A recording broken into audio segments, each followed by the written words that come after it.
Hey everyone, welcome back to the general session. I want to thank you all for rolling up your sleeves and digging in with us on these interactive sessions. I cannot wait to hear all about your feedback. The chat is open. I'm sitting with it right here. So please get in that chat and go ahead and add in any additions or suggestions, because we're going to move into readouts and you might hear something that you want to add to as we go along. So please feel free to do that. Of course, don't forget our hashtag on social media, hashtag OSN Summit. I'm going to go ahead and start with room 5. The question that you tackled in room 5 was, what's on the open skills horizon that we need to be prepared for? I'm going to kick it over to Suzanne Carbonaro to give us some of that information.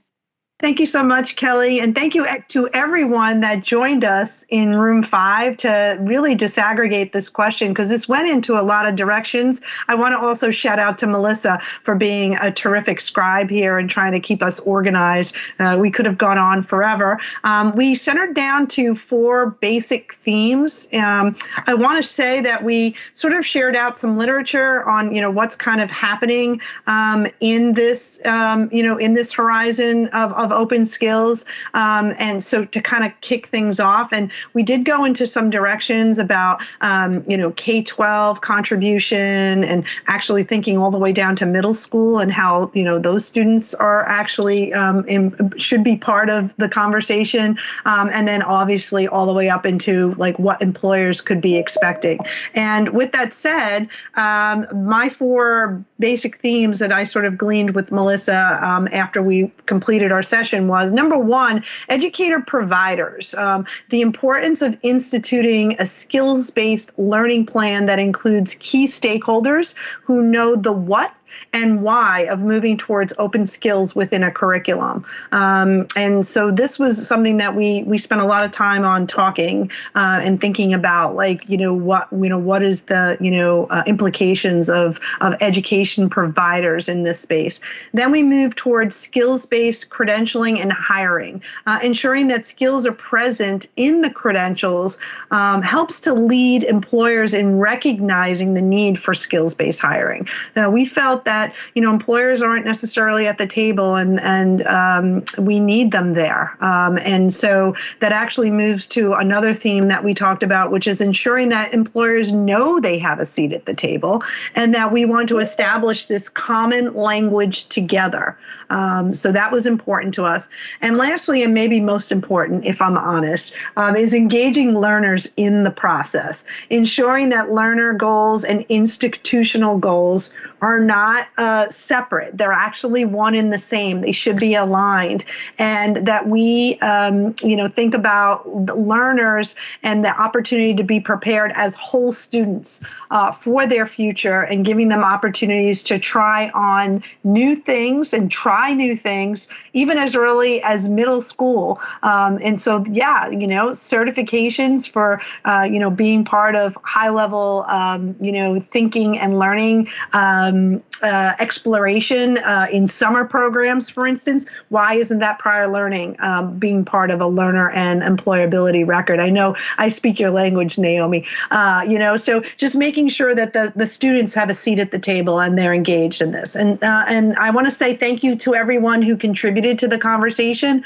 I just helped to glean this together, and Melissa and everybody in room 5 appreciate that. And I'll turn it over to you, Kelly, to hand it off to the next room. Thank you so much for reading that share out, Suzanne. I'm going to move over to room 1, which is Jasen Jones. Just a reminder for the question that you all tackled, and we will hear the readout of, which is, what does talent, meaning the learner, the earner, the person, right, need to have an understanding of regarding skills and its applications to themselves? Jasen? Thank you so much, and good afternoon, friends. One of the things that we say in the South is that you go to a clothing store, and on the clothing tags, instead of saying one size fits all, it says one size fits y'all. which is kind of interesting, right, to be from the South that way. But that was a common theme, not making fun of the South, but a common theme in our breakout was really that one size doesn't fit all, that we have some really great solutions out there that helped us during the pandemic, but they're just not quite there in terms of where they need to be. Navigation of career and workplace decisions and education decisions really is an important skill in and of itself. And, the technology is coming along, but I think we look at a combination of maybe high tech and high touch, meaning that mentoring plays a big role. And there can be a lot of great progress and innovations in machine learning, artificial intelligence, virtual reality, and a number of others, but it is really that high tech and high touch balance that is super essential in this framework. Not all of our working learners, of course, are going to be college bound, but for those that are, and for those that may be in the future and just don't know it yet, the credit for prior learning, being able to earn college credit, academic credit through the prior learning assessment is very, very helpful. The credentials, by the way, being a big part of that, not only being the currency to get into the labor market and get into an employer of choice, but also, being able to swap that out for college credit if they would decide on a degree type of pathway in the future. Real-time skills, very, very important. And we know that skills are not always delivered in formal training programs now. And it really is about preparing the learners to learn, giving them the skills to, take on. It's almost like that analogy of give a man a fish, you feed him for a day, teach a man to fish, you feed him for a lifetime, right? So we can't just have these giant baskets of fish on our heads, for all the skills that we've had in the past, but really how we're teaching those individuals to fish in terms of how to learn online, how to learn in some of these new modern settings, and how those get applied in their day-to-day career. So a lot of great input from that session. I appreciate Allison for helping us capture all those notes, but really overall just kind of thinking about equipping those learners with the right technology solutions, but also the high touch pieces, kind of finding a balance between cost and participation and equity and performance, a number of different pieces. And we collected some great input. So thank you for the crew that provided feedback, and thank you for this opportunity to share. Thank you so much, Jason. I want everyone to remember, as you're listening to these readouts as we go along, please jump into the chat. We will have time to answer some additional questions. I'm going to move it back over to room 2, Rupert Ward. What do you need to be activated or enabled to help you adopt open skills? Thanks, Kelly. So we were looking at both barriers and enablers for us to move into an open skills world. And the barriers that we discussed tended to fall into 3 main areas. So the first one was it's basically about understanding and connectivity. So how do people understand a common, it's touched on earlier with Suzanne's comments, a common language, a common way of understanding how these bits fit together. So there were challenges. For example, one of the contributors highlighted the issue of how do you have durability of terminology and nomenclature over time? How do you have there's a skill meaning the same thing over a period of time, and how do you enable that then to move across different borders or boundaries or sectors?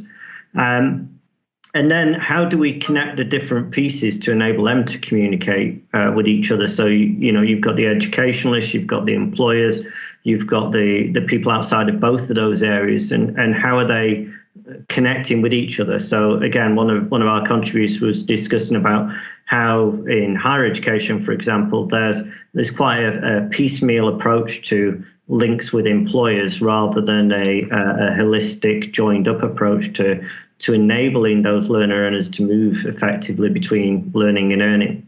And indeed, then in a lifelong learning capacity, how are they then going to be able to move back and forth if we're going to go to more flexible and adaptive approaches in future?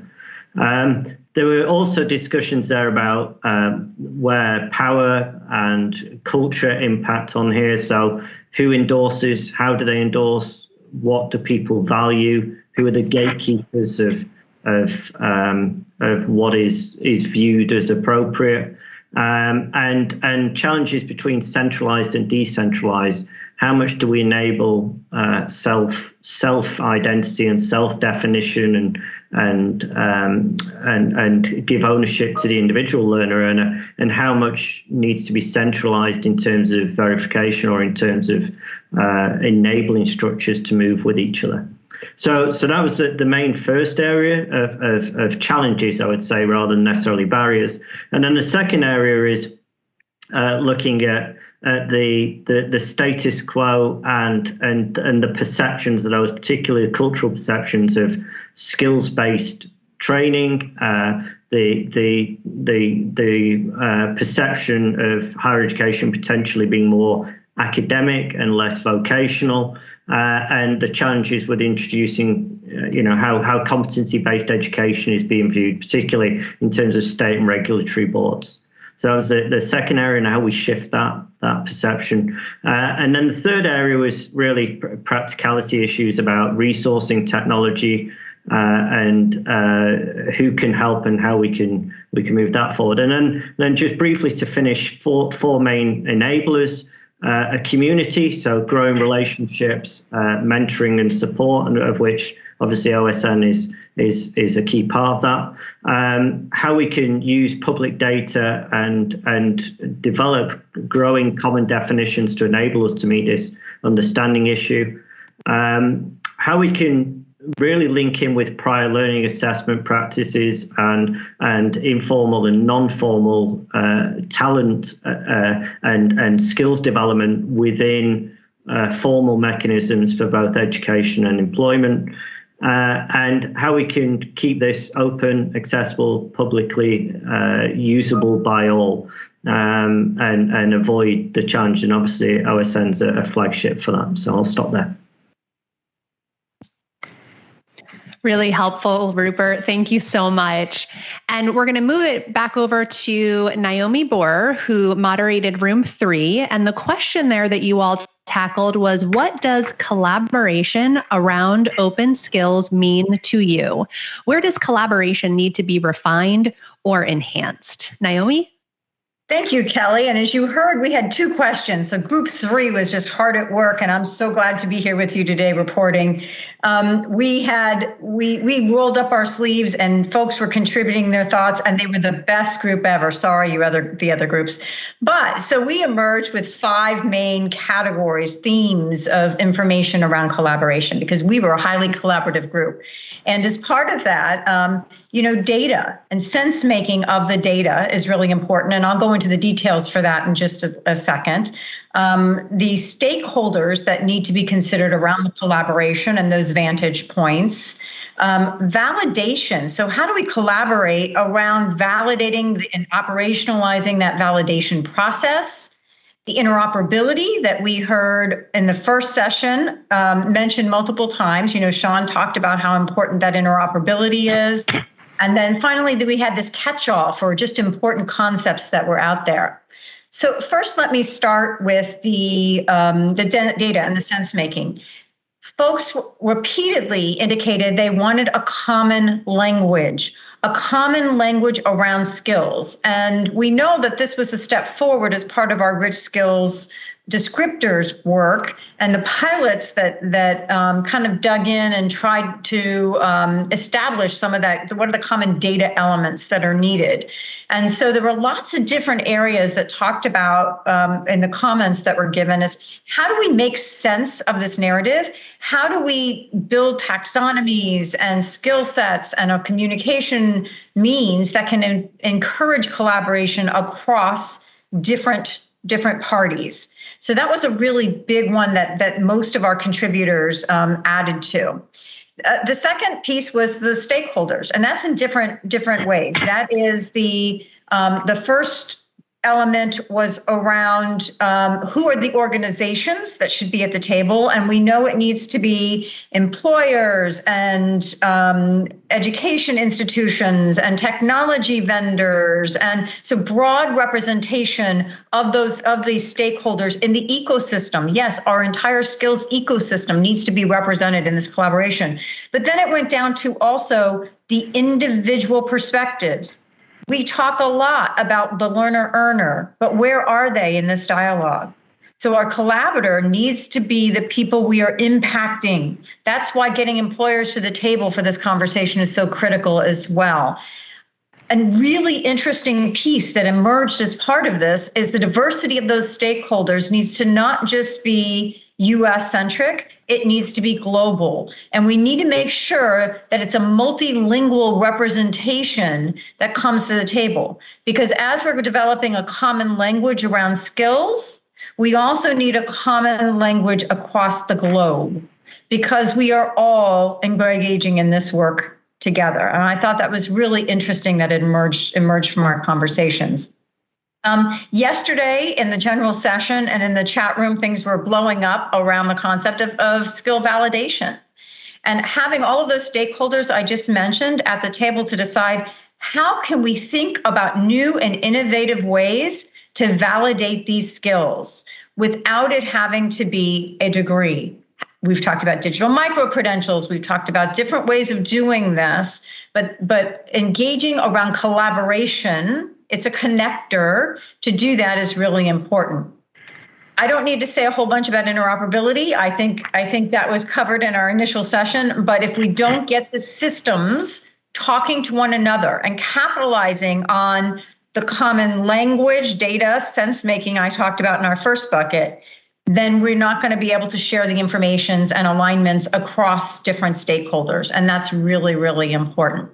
And finally, and this is just this catch-all category that we had, it was really important that we have a sense of urgency. It's so important that this is now. This is not planning for the future. This is not a strategic plan. That's a 5-year plan. This is important for now. We have a moral imperative to help those who are underemployed, unemployed, reskilling, find their way. And that means we need to address these issues around skills now, and that's equity focused. The dialogue needs to be open access. It's open machine readable data we've talked about, but it's also open access to these skills and open access to the power that can be gained through something like a learner wallet as we move forward. And then there were other assorted fantastic, we need to think about around beyond current models, and we need to really be pushing the limits that emerged from the group. I need to say thank you to Tony for taking notes. She did a fantastic job of capturing some notes for us, and my group was the best. I hope they're putting some things in the chat room if I missed any of their ideas or concepts that they wanted to share. Thanks so much, Naomi, and everyone in room 3. Let's move to Michael J. The question that you all tackled in room 4 was, what do policymakers need or need to do to champion adoption of open skills? Michael? Perfect. Thank you so much, Kelly. First of all, we all did agree that we were going to let Naomi's group think that they were better than us. So I was glad that worked. But we were the best. And so we came up with 22 different issues around policy. And the reason we came up with so many is that policy is so easy to influence. It's such a huge issue and has so many different moving parts to it, some of which are incredibly concrete, but some of which are ethereal and really have to do with how we work with one another, a sense of sort of self, and a lot of politics mixed in. So it's a really challenging area. We came up with, we took those 22 and we sort of brought them down to 8, and I'm going to share those with you today. They're not necessarily coherent, they're individual, and I think we could easily spend a day or more on each one.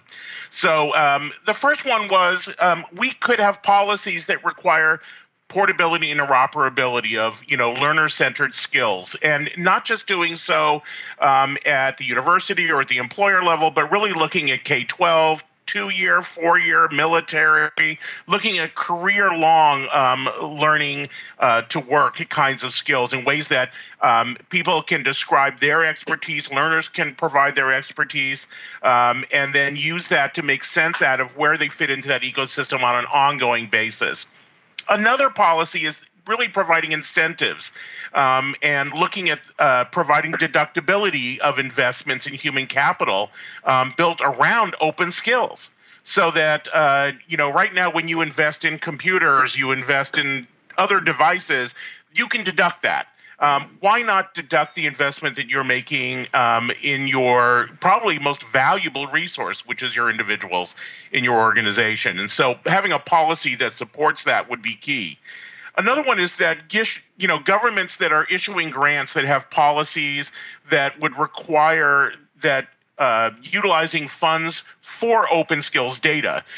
So in other words, put into those legislation the requirement that they have to be using open skills in order to even qualify for those bits. And by the way, just as an aside, this got more complex because we tend to treat from a federal level, we say, oh, this is a free market. We can't have interjection. We can't influence it. Well, in fact, BS. It is not a free market. We need to have ways that we're already dabbling in it anyhow. Simply standing and saying we can't dabble in it moving ahead seems unrealistic.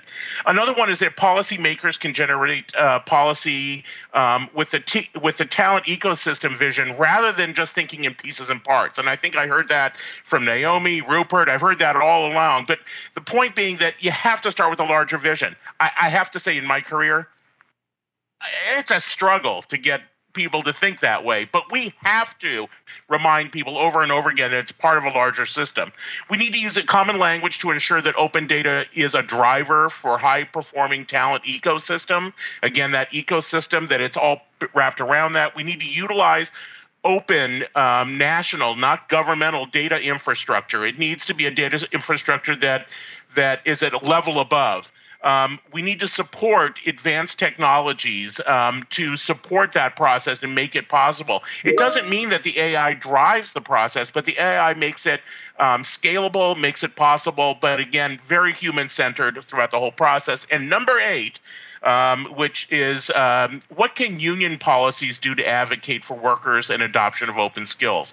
Again, this is the politics of the process. The union plays a huge role in that, and we need to figure out how to work with unions to make sure that open skills are front and center. Thank you to everybody who is in my group, and thank you particularly to Jeannie Kitchens for her note-taking and prodding. So thank you, everybody, and thanks for allowing me to do this.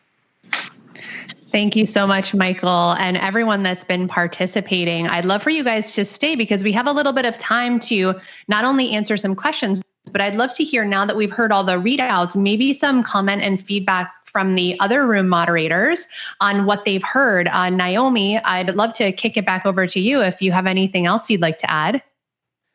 No, it's so fascinating to hear in the different rooms the themes that came together from across them, right? And I think really, so the collaboration piece is critical with regard to the ecosystem, but there's deep policy work that we're hearing from Michael that also needs to happen in order for that ecosystem to thrive.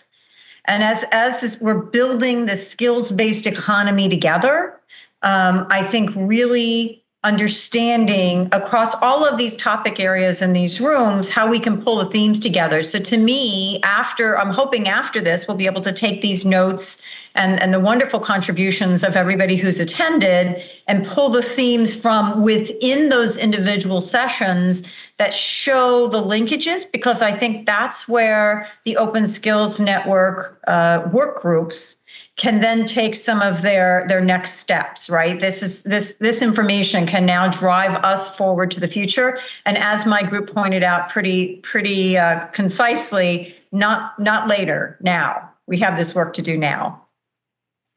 It's so true. And it's fantastic that we'll have those working groups ready and waiting to bring this back to and just fodder for the next conversations that we have.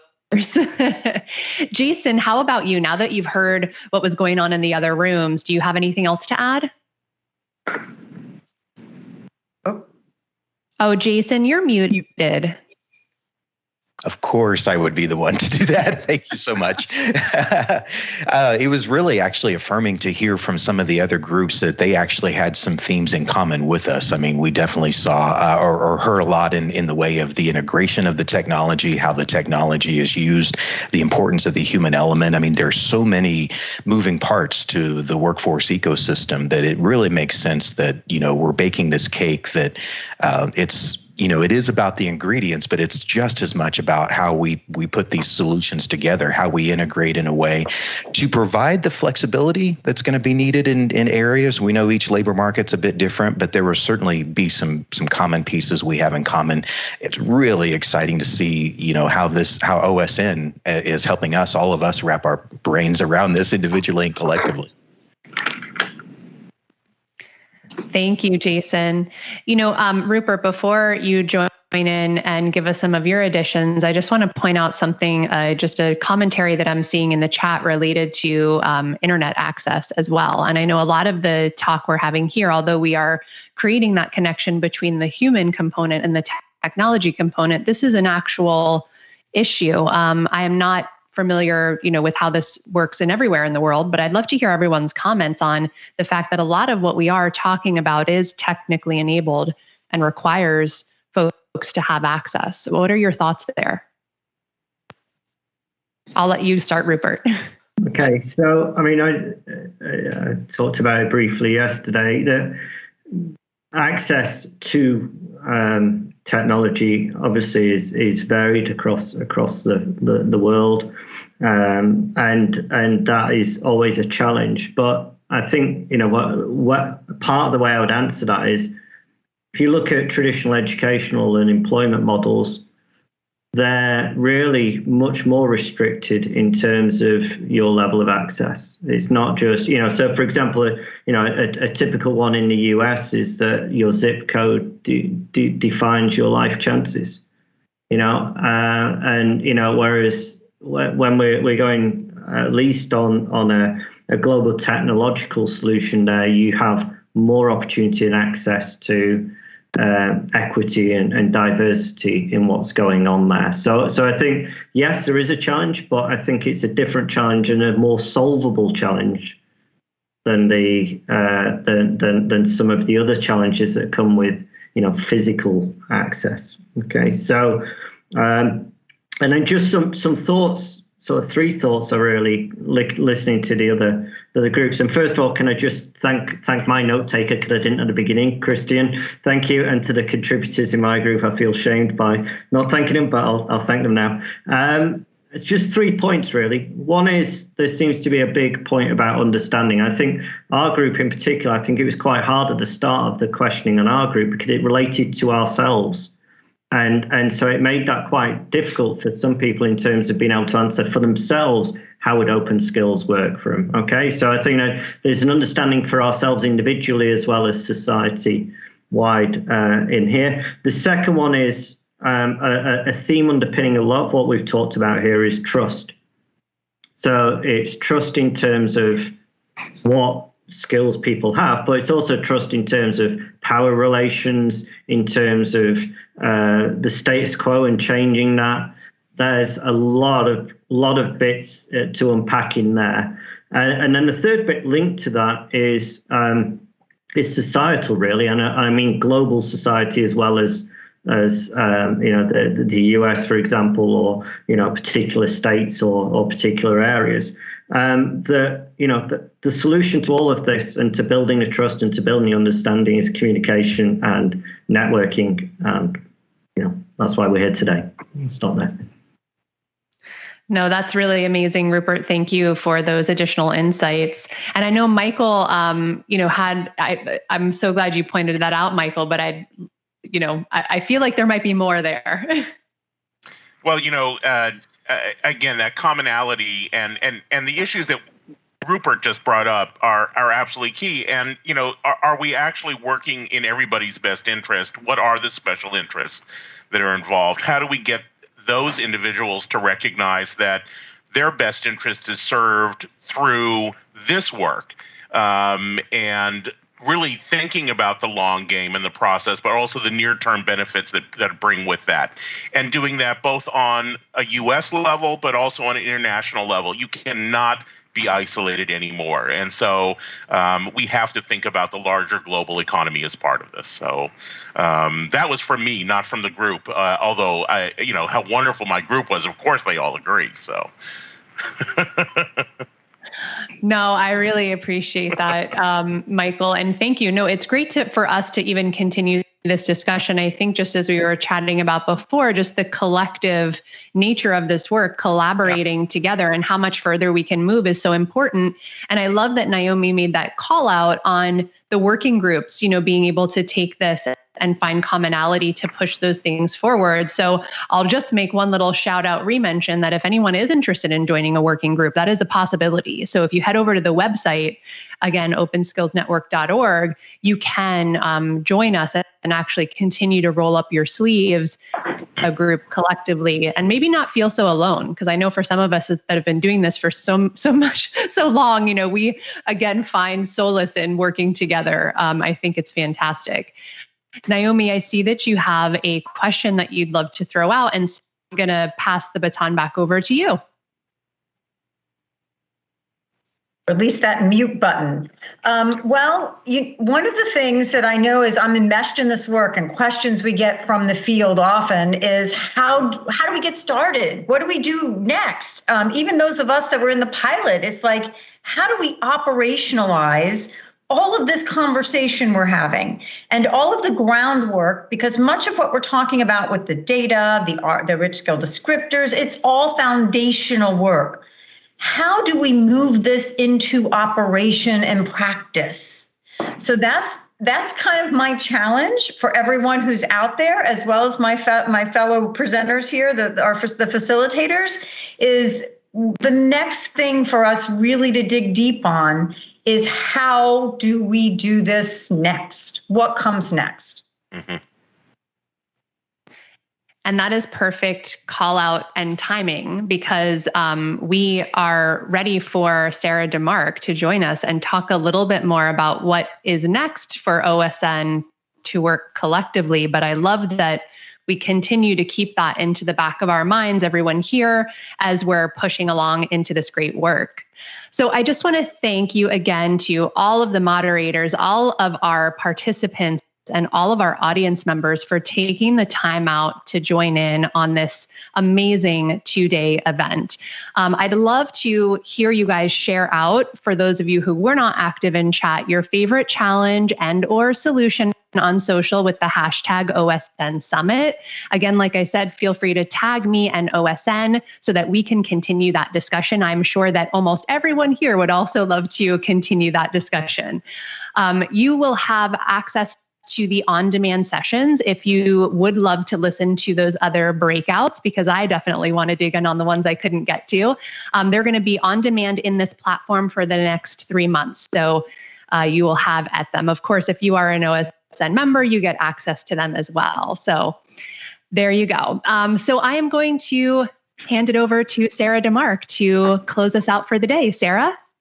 All right. Well, thank you. Thank you all. This has really been a tremendous 2 days. And honestly, when we were trying to put together this event, there was just so many great ideas, so much great involvement. It really could have been longer. And I think some of the conversations, especially in the breakouts, I know if you guys had more time, you would have taken it, because there's just so much great conversation to be had. So thank you for everybody for participating in those breakouts.